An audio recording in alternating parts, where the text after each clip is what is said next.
ఆయన పేదల మనిషి అంట, నేను పెత్తందారంట. ఏం తమ్ముళ్ళు, సిబిఐ ఈడీ 43,000 కోట్ల రూపాయలు అవినీతి సంపాదించాడని ఛార్జ్షీట్ వేశారా లేదా? వేస్తే పేదవాడా? ఈరోజు ఈ రాష్ట్రంలో ధనికుడు ఎవరన్నా ఉన్నారంటే ఎవరన్నా మిమ్మల్ని అడుగుతున్నా. అది పాతది 43,000 కోట్లు. ఇప్పుడు ఎంత తమ్ముళ్ళు, ఎన్ని వేల కోట్లు, ఎన్ని లక్షల కోట్లు ఏమైపోయినాయని అడుగుతున్నా. నేను ఒకటే చెప్తున్నా, పేదవాళ్ళకి 5 రూపాయలకే భోజనం పెట్టి అన్నా క్యాంటీన్ పెట్టిన వాడిని నేను పెత్తందారునా? అన్నా క్యాంటీన్ రద్దు చేసిన వాడు పెత్తందారుడా? మీరే ఆలోచించండి. ఇంకో పక్కన విదేశ విద్యోన్నతి పేద పిల్లల కోసం పెట్టాను. నేను పెడితే కొన్ని వేల మందిని ప్రపంచం అంతా చదివించాను. పేద పిల్లల్ని చదివించిన నేను పెత్తందారా?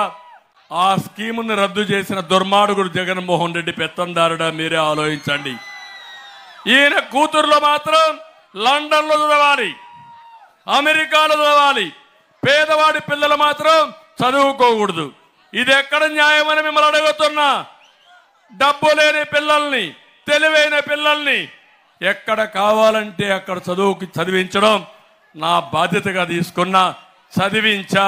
మళ్ళీ హామీ ఇస్తున్నా, మీ పిల్లల్ని బాగా చదివించి ఉన్నత ఉద్యోగాలు వచ్చేట్టుగా చేయడం మా కర్తవ్యం.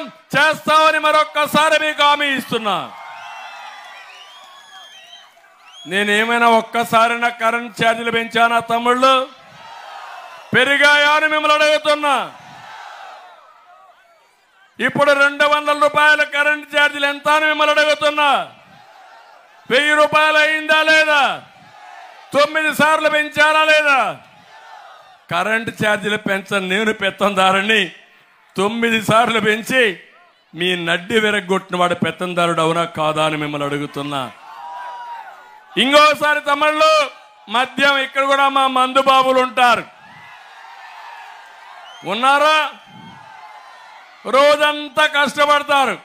సాయంత్రం అయితే ఒక పెగ్గేసుకుని మళ్ళా తెల్లవారితో పనికి పోవాలనుకుంటారు, అవునా కాదా?